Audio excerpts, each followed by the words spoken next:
Mahesa kepada Kama Sutra. Mahesa bisa menjadi seperti ini. Semua itu salah saya. Saya tidak teliti lebih dahulu. Siapa Kama Sutra sebenarnya? Di bawah kegelapan malam, ia menyerang padepokan Sembara dan menghancurkan segalanya. Para santri yang mencoba melawan segera tumbang akibat racun yang menyelimuti senjatanya. Tanpa banyak kesulitan, Dewi Racun berhasil membawa Mahesa kabur. Dewi Racun memiliki ambisi tersendiri. Ia mengetahui bahwa Mahesa memiliki bakat yang luar biasa dalam dunia persilatan.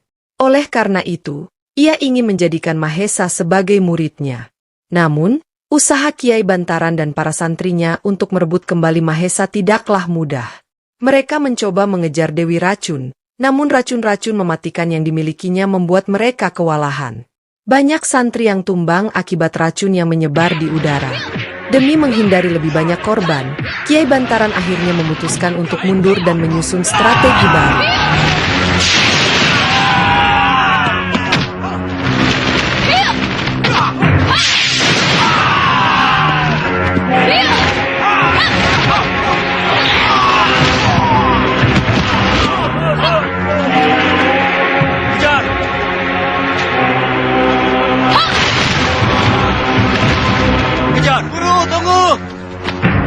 Kenapa? Ibu pingsan. Ibu pingsan? Ya.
Kita semua salah, Guru.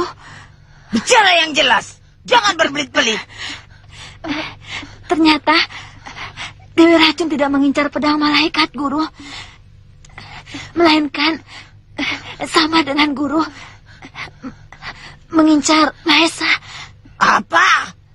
Dewi Racun mengincar Mahesa? Bahkan dia berhasil menculik Mahesa. Tapi diculik lagi oleh Ganda Suli.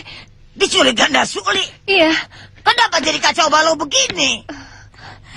Dewi Racun membawa Mahesa ke suatu tempat, Guru.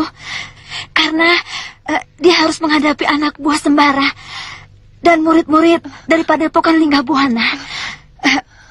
Kemudian Ganda Suli datang, Guru, dan Mahesa dibawa kabur. Di Istana Mak Lampir, Sang Ratu Iblis mulai menyadari bahwa Mahesa telah hilang. Butuh beberapa saat sebelum akhirnya Mahesa menunjukkan tanda-tanda membaik. Perlahan, warna wajahnya kembali normal, napasnya mulai stabil, dan tubuhnya mendapatkan kembali kekuatannya. Setelah pulih, Mahesa tidak ingin tinggal diam. Ia bertekad untuk membalas semua kejahatan yang telah dilakukan oleh Mak Lampir dan sekutunya. Bersama Kiai Bantaran, Sembara, dan para pendekar lainnya, ia mulai merencanakan strategi untuk menggulingkan kekuasaan Mak Lampir dan mengakhiri semua tipu dayanya. Namun, Mak Lampir tidak tinggal diam. Ia menyadari bahwa para pendekar golongan putih mulai bersatu kembali. Dengan kemarahan yang membara, ia menyusun rencana yang lebih besar dan lebih berbahaya dari sebelumnya. Peperangan antara kebaikan dan kejahatan semakin mendekat, dan nasib dunia persilatan akan ditentukan dalam pertempuran yang akan datang. Akankah Mahesa dan para pendekar berhasil mengalahkan Mak Lampir? Ataukah Sang Ratu Iblis akan kembali menebarkan teror ke seluruh penjuru negeri? Semua akan terjawab dalam perjalanan mereka yang penuh dengan pengorbanan dan keberanian.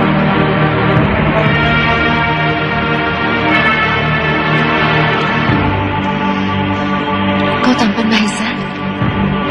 Kamu juga cantik. Cantik sekali. Sudah lama aku mencari seorang pemuda seperti kamu.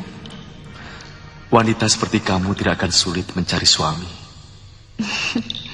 Kamu mau?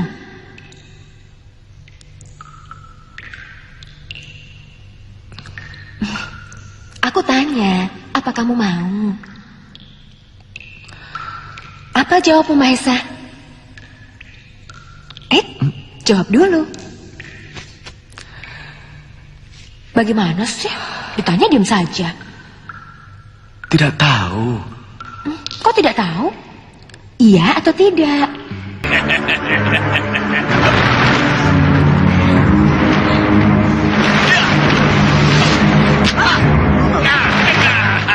Tidak usah berkelahi. Kita bermesraan saja. Akal licik Ganda Suli. Di tempat lain, di sebuah gua yang gelap dan berbau kemenyan, seorang pria berwajah penuh tipu daya sedang berbincang dengan seorang wanita berparas dingin. Ganda Suli, pria itu, tengah berusaha menghasut Dewi Racun, seorang pendekar wanita yang terkenal dengan ilmu racunnya yang mematikan. Dewi Racun, aku telah menyelamatkan Mahesa dari bahaya. Aku kagum dengan kekuatanmu dan ingin menjadi muridmu, ucap Ganda Suli dengan nada penuh kepura-puraan. Dewi Racun menatapnya dengan mata menyipit. Benarkah? Mengapa aku harus mempercayaimu? Karena aku telah melihat sendiri bagaimana kehebatanmu. Aku ingin belajar darimu dan mengabdi kepadamu. Lagi pula, bukankah lebih baik Mahesa berada di bawah perlindunganmu? Aku yakin kau dapat menjadikannya murid yang hebat. Dewi Racun berpikir sejenak. Kata-kata Ganda Suli begitu meyakinkan. Akhirnya, ia mengangguk. Baiklah, aku akan menyembuhkan Mahesa dan menjadikannya muridku. Dan kau, Ganda Suli, akan menjadi muridku juga. Ganda Suli menyeringai licik dalam hatinya. Rencananya berhasil lagi. Dengan menjadi murid Dewi Racun, ia semakin dekat dengan kekuatan yang selama ini diincarnya. Mari ikut saya, Guru.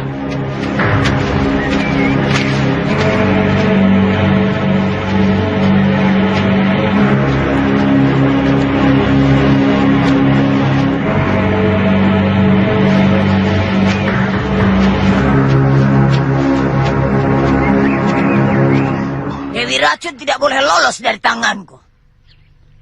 Aku harus mencari dia sampai ketemu.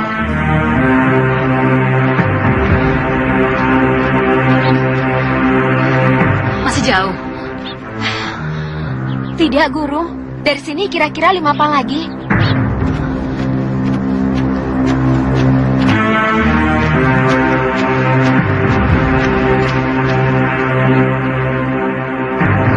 Kamu menemukan Mahesa di mana? Di dalam semak-semak, Guru. Saya mendengar suara orang merintih. Begitu saya singkap, ternyata seorang anak muda yang tidak berdaya. Yang berada di luar kepentingan itu akan hamba tinggalkan. Kekacauan di Tanah Jawa. Terima kasih atas kesediaan Sementara kalian itu, berdua. Tanah Jawa Sendiko tengah Gusti. dilanda ketakutan yang luar biasa. Gadis-gadis cantik ditemukan Pembunuhan tewas dengan berantai lubang pada di leher akan mereka. sangat aneh. Darah mereka tersedot habis. Desas-desus Mereka menyebar bahwa ini adalah ulah siluman Grandong, makhluk gaib yang bisa berubah menjadi pemuda tampan bernama Indrajit. Kabar ini akhirnya sampai ke telinga Sultan Agung di Mataram. Dengan murka, ia memanggil 2 pendekar andalannya, Santa Lima dan Rindi Antika. Aku ingin kalian menemukan dan membasmi makhluk itu, perintah Sultan Agung dengan tegas. Sudah terlalu banyak korban. Mataram tak boleh dikuasai oleh kegelapan. Santa Lima dan Rindi Antika menerima tugas itu dengan penuh tanggung jawab. Mereka segera menyusun rencana untuk memburu Indrajit dan menghentikan kekejamannya. Dengan keberanian dan keterampilan yang mereka miliki, mereka siap menghadapi ancaman yang mengintai dari bayang-bayang malam. Perjalanan mereka tak akan mudah. Bahaya dan rahasia besar masih menunggu di depan, dan hanya waktu yang akan menjawab apakah mereka bisa menyelamatkan Tanah Jawa dari ancaman yang semakin membesar.